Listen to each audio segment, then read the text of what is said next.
किसानों को किसी भी फसल में खातिर-ख्वाह मुनाफा हासिल नहीं हो पाता और बिलखुसूस इन दिनों प्याज की कीमतों में इंतहाई गिरावट देखी जा रही है। यहाँ तक कि किसानों को लागत की चौथाई कीमत भी हासिल नहीं हो पा रही है। शुमाली भारत की मशहूर सब्जी मंडी आज़ाद मंडी में मेवात की प्याज का शिद्दत से इंतज़ार किया जाता है और इसका दाम भी खुसूसी तौर से ज़्यादा होता है। इतनी उम्दा प्याज उगाने के बावजूद आज किसान बेहाल हैं।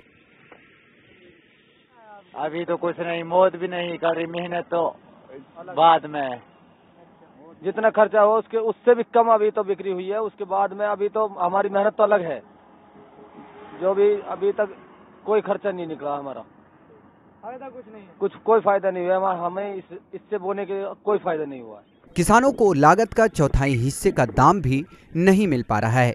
1 किलो प्याज उगाने में करीब 9 से 10 रुपए का खर्च आता है। इस पर किसान की मेहनत अलग होती है, लेकिन जब किसान इसी उम्दा प्याज को मंडी में ले जाता है तो उसका भाव 3 रुपए किलो मिल रहा है। मंडी में मिला है, अब मंडी में रेट मिल रहा है 5 को 6 को।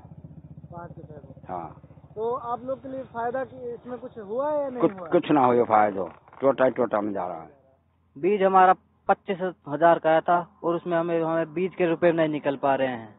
इतना मंदा है अब की बार, हमारी मेहनत तो क्या बीज नहीं निकल रहा, उस बीज के रुपए भी नहीं निकल पा रहे हैं।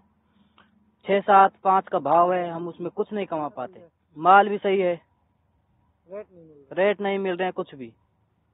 ऐसे में मुल्क को रोजी फराहम करने वाला किसान अपना गुजर बसर कैसे कर सकेगा? ये बात हर किसी को सोचने पर मजबूर कर देगी।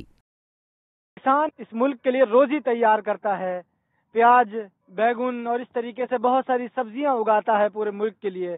लेकिन जब वो पूरी मेहनत करने के बाद, अपने पैसे लगाने के बाद आता है, उसके बाद जब वो मंडी में उसको लेके जाता है, फिर उसका रेट नहीं मिलता है, तो उसको कितना दर्द और दुख होता होगा, इसका अंदाजा आप और हम ठीक से लगा भी नहीं सकते। देखा जा सकता है कि मंडियों में जो भाव किसानों को मिल रहा है वो बिल्कुल निहायत ही कम है।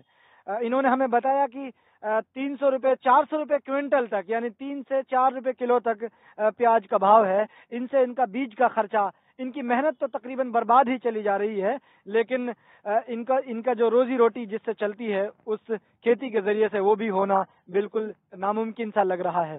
मेवात से ईटीवी भारत के लिए सुफियान सैफ।